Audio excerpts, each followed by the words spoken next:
ಇವತ್ತಂತೂ ಯುಗಾದಿ ಹಬ್ಬದ ದಿವಸ ಹೊಲಕ್ಕೆ ಹೋಗ್ತಾ ಇದ್ವಿ. ಇಷ್ಟು ಮಸ್ತಿ ಮತ್ತು ಇಷ್ಟು ಎಂಜಾಯ್ಮೆಂಟ್ ನಾನು ಲೈಫಲ್ಲೇ ಮಾಡಿರಲಿಲ್ಲ. ಆ ಥರ ಅನುಭವ ಆಯಿತು. ಏನು ಹೇಗೆ ಅಂತ ನೋಡಿ ಫುಲ್ ವೀಡಿಯೋದಲ್ಲಿ ನಿಮಗೆ ಗೊತ್ತಾಗುತ್ತೆ. ಹೊಲಕ್ಕೆ ಹೋಗ್ತಾ ಇದ್ವಿ.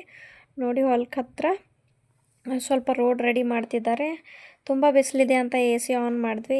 ಎ ಸಿ ಆನ್ ಮಾಡಿದ ತಕ್ಷಣ ನನ್ನ ಮಗ ಅವನಿಗೆ ಜಾಸ್ತಿ ಸೆಕೆ, ಹಾಗಾಗಿ ಎ ಸಿ ಆನ್ ಮಾಡಿದ್ದಕ್ಕೆ ತಣ್ಣ ಗಾಳಿ ಅಂತ, ಅಮ್ಮ ತಣ್ಣ ಗಾಳಿ ಅಂತ ಹೇಗೆ ಹಚ್ಕೊಡ್ತಿದ್ದಾನೆ ಅಂತ ನೋಡಿ ನೀವೇ. ಇಷ್ಟಾದಮೇಲೆ ನಮ್ಮ ಹೊಲ ಬಂತು ನೋಡಿ. ಏನಕ್ಕೆ ಬಂದಿದ್ವಿ ಅಂದರೆ ಯುಗಾದಿ ಹಬ್ಬ ಇತ್ತು, ಹಾಗಾಗಿ ಮನೆಯಲ್ಲೆಲ್ಲ ನೈವೇದ್ಯ ಮಾಡಿದ್ವಿ. ಹೊಲದಲ್ಲಿ ಲಕ್ಷ್ಮೀ ಗುಡಿ ಇದೆ ನಮ್ಮದು, ಹಾಗಾಗಿ ದೇವ್ರ ಗುಡಿಗೆ ನೈವೇದ್ಯ ಕೊಡೋಣ ಅಂತ ಬಂದ್ವಿ. ಮಧ್ಯಾಹ್ನ ಟೈಮ್ 2 ಗಂಟೆ ಆಗಿತ್ತು. ಮನೆಯಲ್ಲಿ ಮತ್ತು ಊರಲ್ಲಿ ಆ ಕಡೆ ಹೊಲದಲ್ಲಿ ಎಲ್ಲ ನೈವೇದ್ಯ ಕೊಟ್ಟು ಮಾಡಿ ಬರ್ಲಕ್ಕ. ಮತ್ತು ಬೇರೆ ಕಡೆಯೂ ದೇವ್ರ ಗುಡಿ ಇದೆ ನಮ್ಮ ಹೊಲದಲ್ಲೇ, ಬೇರೆ ಹೊಲದಲ್ಲಿ. ಹಾಗಾಗಿ ಅವರು ಮತ್ತು ನನ್ನ ಮಕ್ಕಳು ಇಬ್ಬರು ಕಲಿತು ಕಾರಲ್ಲಿ ಆ ದೇವ್ರ ಗುಡಿಗೆ ಈರ್ಮುತ್ಯ ಅಂತ ಅಲ್ಲಿ ನೈವೇದ್ಯ ಕೊಡ್ಲಕ್ಕೆ ಹೋದರು. ನನಗೆ ಗುಡಿ ಎಲ್ಲ ಕ್ಲೀನ್ ಮಾಡ್ಕೊ ಅಂತ ಹೇಳಿ ನೋಡಿ ಅವ್ರು ಹೋದರು. ಅವ್ರು ಹೋದ ತಕ್ಷಣ ನಾನು ಸರಿ ಅಂತ ಗುಡಿ ತೊಳೆಯೋಕ್ಕೆ ಮತ್ತು ಕ್ಲೀನ್ ಮಾಡೋಕ್ಕೆ ಸ್ಟಾರ್ಟ್ ಮಾಡಿದೆ. ಇದು ದೇವ್ರ ಗುಡಿ ಇವಾಗ ರೀಸೆಂಟಾಗಿ ಒಂದು 6 ವರ್ಷ 7 ವರ್ಷ ಆಯಿತು ಕಟ್ಟಿ. ಇಲ್ಲಾಂದರೆ ಮೊದಲಿಗೆ ಬರೀ ಗಿಡದ ಕೆಳಗೆ ಇವು ದೇವ್ರದ್ದು ಮೂರ್ತಿಗಳಂತೆ ಅಲ್ಲೇ ಗಿಡದ ಕೆಳಗಿಟ್ಟು ಪೂಜೆ ಮಾಡ್ತಿದ್ರಂತ. ಗುಡಿ ಯಾಕೆ ಕಟ್ಟಿದ್ರು ಮತ್ತು ಯಾವ ದುಡ್ಡಿಂದ ಕಟ್ಟಿದ್ರು ಅಂದರೆ ನಮ್ಮ ಅತ್ತೆದು ಅಕ್ಕ ಇದ್ದಿದ್ರಂತ. ಅವರು ಫುಲ್ ಫ್ಯಾಮಿಲಿ ಮದುವೆ ಬರ್ತಿರುವಾಗ ಆಕ್ಸಿಡೆಂಟ್ ಆಗಿ ತೀರ್ಕೊಂಡ್ರಂತ. ಅದು ಬಂದಿದ್ದ ದುಡ್ಡಿಂದ ನಾವು ಮನೆ ಏನಕ್ಕೆ ಬಳಸೋಣ, ದುಡ್ಡು ಬೇಡ, ಅವ್ರ ನೆನಪಿಗಾಗಿ ದೇವಸ್ಥಾನ ಕಟ್ಸೋಣ ಅಂತ ಅಂದು 2 ದೇವಸ್ಥಾನ ಕಟ್ಟಿಸಿದ್ರು. ಒಂದು ಇದು ಲಕ್ಷ್ಮೀ ದೇವಸ್ಥಾನ, ಇನ್ನೊಂದಂತೆ ಊರಲ್ಲಿ ಹನುಮಾನ್ ದೇವ್ರದ್ದು ಗುಡಿ ಅಂತಾರಲ್ಲ, ಹನುಮಾನ್ ಟೆಂಪಲು, ಅದನ್ನು ಕಟ್ಟಿಸಿದ್ರು. 1 ಲಕ್ಷ ಆ ಥರ ಬಂದಿದ್ವಂಥ ದುಡ್ಡು. ಮತ್ತು ಅವ್ರ ಜಮೀನು ಅದೆಲ್ಲ ಅವರ ಅತ್ತೆ ಇದ್ದಿದ್ರಂತ. ಅವ್ರ ಅತ್ತೆನೂ ಒಂದು ಸ್ವಲ್ಪ ತಲೆ ಸರಿ ಇರಲಿಲ್ಲ ಅಂತ ಅವರಿಗೆ, ಹಾಗಾಗಿ ಅವರು ಇರ್ಲಕ್ಕ ಅಲ್ಲೇ ಇದ್ದರು. ಇಷ್ಟು ಸ್ಟೋರಿ ಇದೆ ನೋಡಿ. ಈ ಗುಡಿ ಕಟ್ಟಕ್ಕೆ ಈ ಥರ ಸ್ಟೋರಿ ಆಯಿತು. ಆ ಥರ ದುಡ್ಡು ಬಳಸಬಾರ್ದು ಅಂತ ಅಂದು ದೇವರಿಗೆ ಖರ್ಚು ಮಾಡಿದ್ರು. ಅದಾದಮೇಲೆ ನಾನು ಫುಲ್ ಗಲೀಜಾಗಿತ್ತು ಅಂತ ಕ್ಲೀನ್ ಮಾಡಿದೆ. ಕ್ಲೀನ್ ಮಾಡಿ ನೋಡಿ ಪೂಜೆ ಮಾಡ್ಲಿಕ್ಕೆ ಸ್ಟಾರ್ಟ್ ಮಾಡ್ತಾಯಿದ್ದೀನಿ. ಇವತ್ತು ಪೂಜೆನೂ ಜಾಸ್ತಿ ಮಾಡಬೇಕಿತ್ತು, ನಮಗೆ ಗೊತ್ತಿರೋಂಗೆ ಜಾಸ್ತಿ ಇತ್ತು. ಬಟ್ ನಮ್ಮ ಕೈಯಿಂದ ಅಷ್ಟೆಲ್ಲ ಮಾಡೋಕ್ಕಾಗಲಿಲ್ಲ. ಸುಮ್ಮನೆ ಬಂದು ನೈವೇದ್ಯ ಕೊಡೋಣ ಅಂತ ನಾವು ಸ್ಟಾರ್ಟ್ ಮಾಡಿದೆ. ಪೂಜೆ ಮಾಡ್ಲಿಕ್ಕೆ ತೊಳೆದ ಗುಡಿ ನೋಡಿ, ಪೂಜೆ ಮಾಡೋಕ್ಕೆ ಸ್ಟಾರ್ಟ್ ಮಾಡಿದೆ. ಇವರು ಲಕ್ಷ್ಮೀ ದೇವರು 5 ಜನ ಅಕ್ಕ ತಂಗಿಯರಂತ. ಅಂದ್ರೆ ಇದೇ ಸೀಮೆಯಲ್ಲಿ ಬೇರೆ ಬೇರೆ ಒಂದು 1 ಕಿಲೋಮೀಟ್ರು ಹಿಂಗೆ ಹಾಫ್ ಕಿಲೋಮೀಟ್ರಿಗೆ ಒಬ್ಬೊಬ್ಬರು ಹಾರಂತ. ಅಷ್ಟು ಜನಕ್ಕೆ ಮಾಡ್ಬೇಕಂತ. ನಮಗೆ ಅಷ್ಟು ಜನಕ್ಕೆಲ್ಲ ಇಬ್ಬರಷ್ಟೇ ಗೊತ್ತು, 7 ಜನ ಗೊತ್ತಿಲ್ಲ. ಹಾಗಾಗಿ ನಮಗೆ ಗೊತ್ತಿಲ್ಲದ ಕೆಲಸ, ಹೊಸ ಕೆಲಸ ಯಾಕೆ ನಾವು ಮಾಡಿ ಮತ್ತು ತಪ್ಪಾಗೋದು ಯಾಕೆ ಅಂತ ಮಾಡ್ಲಿಕ್ಕೆ ಹೋಗಲಿಲ್ಲ.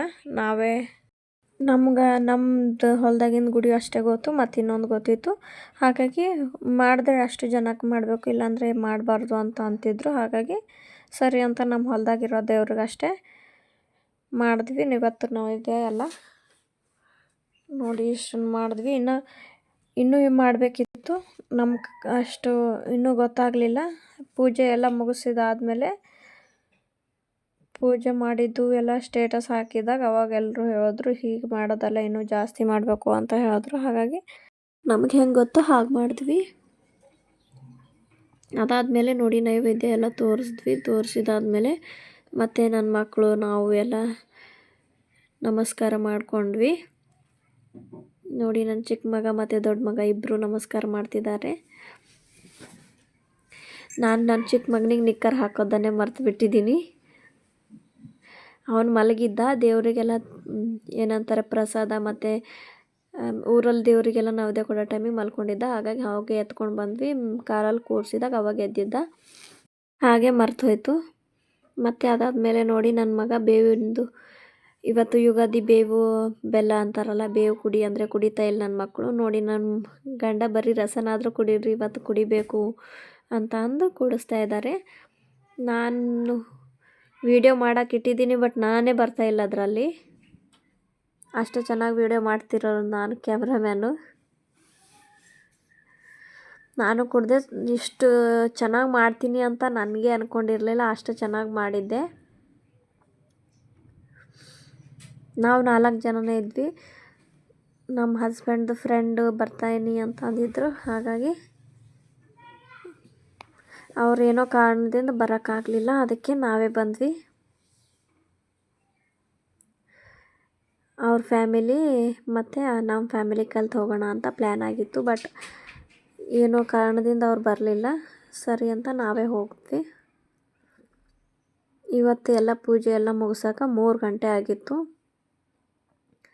3 ಗಂಟೆಗೆಲ್ಲ ಮುಗಿಸ್ಕೊಂಡು ಪೂಜೆ ಮಾಡಿಕೊಂಡು ಇವತ್ತು 3 ಗಂಟೆಗೆ ಊಟ ಮಾಡ್ತಾಯಿದ್ವಿ. ಯುಗಾದಿ ಎಲ್ರಿಗೂ ಹ್ಯಾಪಿ ಯುಗಾದಿ.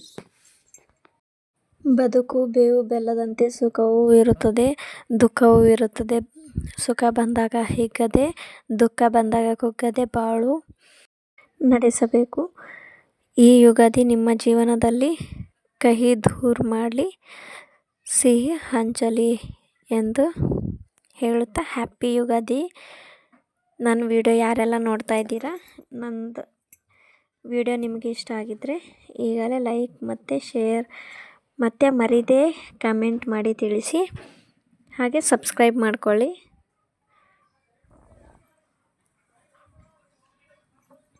ಎಲ್ಲ ಮಕ್ಕಳು ನಾವು ಊಟ ಮಾಡಿದ್ವಿ. ಊಟ ಮಾಡೋ ಅಷ್ಟರಲ್ಲಿ ನಾಯಿ ಬಂದಿತ್ತು. ಹಾಗಾಗಿ ನಾಯಿ ಬಂದಿದೆ ಅಂತ ಹೇಳಿದ್ರು, ಸರಿ ಅಂತ ಮತ್ತು ನಾಯಿಗೂ ಹೋಳಿಗೆ ಹಾಕಿದ್ವಿ. ನನ್ನ ಮಗನು ಚಿಕ್ಕ ಮಗನು ಅದಕ್ಕೆ ನೀರ್ಸ್ಕೆ ಆಗ್ಯದ ಪಪ್ಪ ಅಂತ ನೀರು ಕುಡ್ಸೋಕೆ ಹೋದ. ನೋಡಿ ನೀವೇ ನೋಡಿ, ಹಪ್ಪಳ ಹಾಕ್ದ. ಹಪ್ಪಳ ಹಾಕಿದ್ಮೇಲೆ ಅವನು ಕೂತ್ಕೊಂಡು ತಿಂತಾ ಇದ್ದ ಹಪ್ಪಳ. ಅದಾದಮೇಲೆ ಮತ್ತೆ ನಾಯಿನ ನೋಡ್ದ. ನೋಡಿ ನಾಯಿ ನಾಯಿ ಅಂತ ಹೇಳ್ತಿದ್ದಾನೆ. ಚಿಕ್ಕ ಚಿಕ್ಕ ಮಕ್ಕಳಿಗಂದರೆ ಅಷ್ಟಿಷ್ಟ.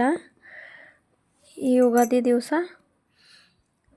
ಅಲ್ಲಿ ಪೂಜೆ ಮಾಡುವಾಗ ನೈವೇದ್ಯ ಅಷ್ಟು ಹತ್ರನೇ ಇದ್ದರೂ ದೇವ್ರಿಗಿಟ್ಟಿದ್ದ ನೈವೇದ್ಯ ಮಾತ್ರ ಮುಟ್ಟಲಿಲ್ಲ.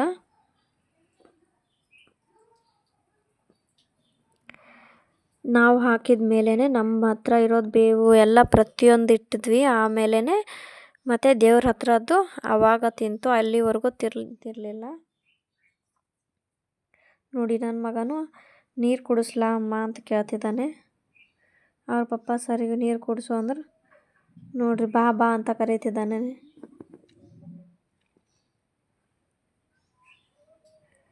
ನನ್ನ ಮಗ ನಾ ಹೋಗಿ ಕುಡಿಸ್ಲಾ ಪಪ್ಪ ಅಂತಂದರೆ ನೋಡಿ ಬೇಡ ನೀನು ಅಂತ ಅಂತಿದ್ದಾರೆ. ನೀನು ಊಟ ಮಾಡು ಅಂತ ಹೇಳಿದ್ರು.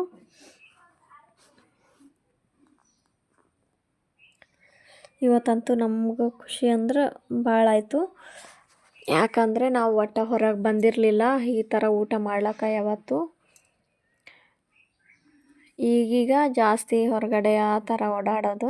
ಇಲ್ಲಾಂದರೆ ಮಕ್ಕಳೇನೋ ಚಿಕ್ಕವರಿದ್ರು ಅಂತ ಒಟ್ಟು ಹೊರಗಡೆನೇ ಬರ್ತಾ ಇರಲಿಲ್ಲ.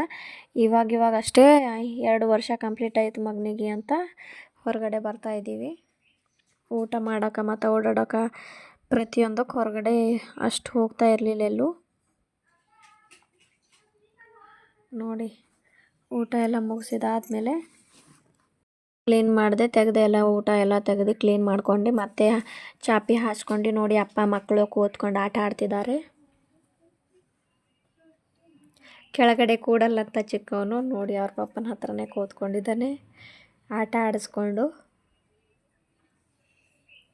ನನ್ನ ಚಿಕ್ಕ ಮಗನು ಆಟ ಅದಾದಮೇಲೆ ನನ್ನ ದೊಡ್ಡ ಮಗನು ನೋಡಿ ಹಪ್ಪಳ ತಿಂತಾ ಇದ್ದಾನೆ. ಚಿಕ್ಕವನು ದೊಡ್ಡವನು ಇಬ್ಬರು ಕೂತ್ಕೊಂಡಿಲ್ಲ ನೋಡಿ. ನಾಯಿ ಕೂತ್ಕೊಂಡಿದ್ದೆ, ಇವ ನೀರು ತಗೊಂಡು ಹೋಗಿ ಕೊಡ್ತಾ ಇದ್ದಾನೆ. ನಾಯಿ ಕುಡಿಸೋಕು ಕೊಟ್ಟ. ನಾಯಿ ಕುಡಿಸಿದಾದ್ಮೇಲೆ ಅವನು ಓಡಾಡ್ಕೊಂಡು ನೀರು ಕುಡಿದು ಆಟ ಆಡ್ಕೊಂಡು ಕೂತಿದ್ದಾನೆ.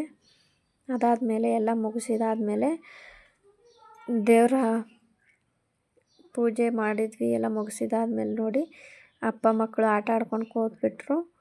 ನೋಡಿ ನನಗೆ ಚಿಕ್ಕವನು ಬೇಡ, ನೀನು ದೊಡ್ಡವನು ಬೇಡ, ಚಿಕ್ಕವನು ಬೇಕು ಅಂತ ಹೇಳಿದ್ರು. ಅದಕ್ಕೆ ಕೋಪ ಬಂತು. ಆಟ ಆಡಿಕೊಂಡು ಅವ್ರ ಅಪ್ಪನೂ 1 ಅವರ್ ಮಲ್ಕೊಂಡ್ರು. ಊಟ ಎಲ್ಲ ಮುಗಿಸಿದಾದ್ಮೇಲೆ ಮಲ್ಕೊಂಡ್ರು. ಎಲ್ಲರೂ ಒಂದು ಸ್ವಲ್ಪ ಆಟ ಆಡ್ಕೊಂಡಿದ್ವಿ. ಅದಾದಮೇಲೆ ಮನೆಗೆ ಹೋಗೋಣ ಅಂತ ಎದ್ದು ನೋಡೋ ಅಷ್ಟರಲ್ಲಿ ನನ್ನ ಚಿಕ್ಕ ಮಗನು ಮತ್ತೆ ಗುಡಿ ಒಳಗೆಲ್ಲ ತೊಳೆಯೋಕ್ಕೆ ನಿರ್ಮಾ ಪೌಡ್ರು ತಂದಿಟ್ಟಿದ್ವಿ, ಅದಷ್ಟನ್ನು ಚೆಲ್ಲಿದ್ರು. ಹಾಗಾಗಿ ಮತ್ತೆ ಕ್ಲೀನ್ ಮಾಡಿದ್ವಿ. ಅಷ್ಟು ನೋಡಿ ನಮ್ಮ ಮನೆಯವರು ಕ್ಲೀನ್ ಮಾಡಿದ್ರು, ತೊಳೆದ್ರು ಎಲ್ಲ ಫುಲ್. ಮತ್ತೆ ಒಂದು ಸರಿ ತೊಳೆದಾದ್ಮೇಲೆ ಮತ್ತೆ ಮನೆಗೆ ಹೋಗೋಣ ಅಂತ ಎಲ್ಲ ಪ್ಯಾಕ್ ಮಾಡ್ಕೊಂಡ್ವಿ. ನೋಡಿ ನನ್ನ ಮಗನು, ಚಿಕ್ಕ ಮಗನು ನೋಡಿ, ಅಮ್ಮ ಬಾ ಅಮ್ಮ ಹೋಗೋಣ ಬನ್ನಿ ಪಪ್ಪ ಅಂತ ಕರಿತಿದ್ದಾನೆ. ಇವ್ರ ಪಪ್ಪನೂ ಸರಿ ಹೋಗೋಣ ನೀರು ಅಂತ ಅಂದು ಎಲ್ಲ ತೊಳೆದ್ರು. ನೋಡಿ ನೀರು ತಂದಿರೋದನ್ನು ಇನ್ನೂ ಅಷ್ಟು ತೊಳೆದ್ವಿ. ಮತ್ತೆ ಬರೋಕ್ಕೆ ಮುಂದೆ ಶ್ರಾವಣ ಇಲ್ಲಾಂದರೆ ಮದುವೆ ಯಾರಾದರೂ ಇದ್ದರೆ ಅಷ್ಟೇ ಬರೋದು, ಜಾಸ್ತಿ ಬರೋಲ್ಲ. ಯಾಕೆಂದರೆ ಗುಡಿ 2-2.5 ಕಿಲೋಮೀಟ್ರ್ ದೂರ ಇದೆ. ಬೇಗ ದೊಡ್ಡ ಹಬ್ಬ ಆ ಥರ ಇದ್ರೇ ಬರ್ತೀವಿ, ಪದೇ ಪದೇ ಬರೋಕ್ಕಾಗಲ್ಲ. ನಮ್ಮ ಅತ್ತೆ ಬರ್ತಾರೆ. ಮೊದಲೆಲ್ಲ ಶುಕ್ರವಾರ ಆ ಥರ ಬಂದು ಪೂಜೆ ಮಾಡಿ ಹೋಗ್ತಾಯಿದ್ರು. ಇವಾಗೆಲ್ಲ ಸ್ವಲ್ಪ ವಯಸ್ಸಾಯಿತು, ಬರೋಕ್ಕಾಗಲ್ಲ, ನನಗೂ ಬರೋಕ್ಕಾಗಲ್ಲ. ಹಾಗಾಗಿ ಹಬ್ಬದ ದಿವಸ ಆ ದಿವಸ ಬಂದು ಪೂಜೆ ಮಾಡ್ತಾರೆ. ನೋಡಿ ನಾವು ಫೈನಲಿ ಮನೆಗೆ ಹೋಗ್ಲಿಕ್ಕೆ ರೆಡಿ ಆದ್ವಿ.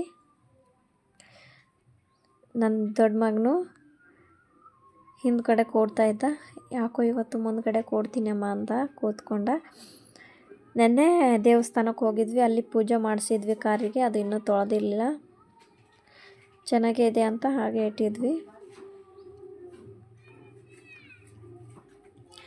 ಮತ್ತೆ ಮನೆಗೆ ಹೋಗ್ತಾ ಇದ್ದೀವಿ. ನೋಡಿ ಇವಾಗ ಮನೆಗೆ ಹೋಗೋಷ್ಟರಲ್ಲಿ 5 ಗಂಟೆ ಆಯಿತು. 1 ಅವರ್ ಮಲ್ಕೊಂಡಿದ್ದಕ್ಕೆ 3 ಗಂಟೆಗೆ ಊಟ ಆಯಿತು. 1 ಅವರ್ ಮಲ್ಕೊಂಡ್ವಿ. 4-4:15 ಆಗಿತ್ತು. ಅದಾದಮೇಲೆ ನೋಡಿ ಮನೆಗೆ ಹೋಗ್ತಾ ಇದ್ದೀವಿ. ಮನೆಯೂ ಬಂತು. ನೋಡಿ ಮನೆ ಬಂತು ನಮ್ಮದು. ನೋಡಿ ಇದೇ ನಮ್ಮ ಮನೆ. ಇದೆಲ್ಲ ಬಾಡಿಗೆ ಕೊಟ್ಟಿದ್ದಾರೆ. ಅಂದರೆ ಇದು ಎಲ್ಲ ಇವ್ರ ಅಕ್ಕಂದು, ನಮ್ಮದು ಬೇರೆ ಆ ಕಡೆ ಸೈಡ್ ಇದೆ. ನೋಡಿ ಮನೆಗೆ ಹೋಗ್ತಾ ಇದ್ದೀವಿ. ಇವತ್ತಿನ ನನ್ನ ವಿಡಿಯೋ ನಿಮಗೆ ಇಷ್ಟ ಆಗಿದ್ದರೆ ಲೈಕ್, ಸಬ್ಸ್ಕ್ರೈಬ್ ಹಾಗೂ ಸಪೋರ್ಟ್ ಮಾಡಿ ಫ್ರೆಂಡ್ಸ್. ಹಳ್ಳಿ ಜೀವನ ಮತ್ತು ಹಳ್ಳಿ ಸೊಗಡು ನಿಮಗೆ ಇಷ್ಟ ಆಗಿದ್ದರೆ ಈಗಲೇ ಸಬ್ಸ್ಕ್ರೈಬ್ ಮಾಡ್ಕೊಳ್ಳಿ. ಮತ್ತು ಏನಾದರೂ ತಪ್ಪು ಮಾತಾಡಿದರೆ ಮತ್ತು ಇನ್ನೂ ಇಂಪ್ರೂವ್ ಆಗಬೇಕಾ, ಈ ಥರ ಇದು ಮಾಡಬಾರ್ದು, ಆ ಥರ ಏನಾದರೂ ಇದ್ದರೆ ಕಮೆಂಟ್ ಮಾಡಿ ತಿಳಿಸಿ, ನಾನು ಸರಿಪಡಿಸ್ಕೋತೀನಿ. Thank you for watching friends. ನಿಮ್ಮ ಪ್ರೀತಿ ಸದಾಕಾಲ ನನ್ನ ಮೇಲೆ ಹೀಗೆ ಇರಲಿ ಅಂತ ದೇವರಲ್ಲಿ ಬೇಡ್ಕೋತೀನಿ.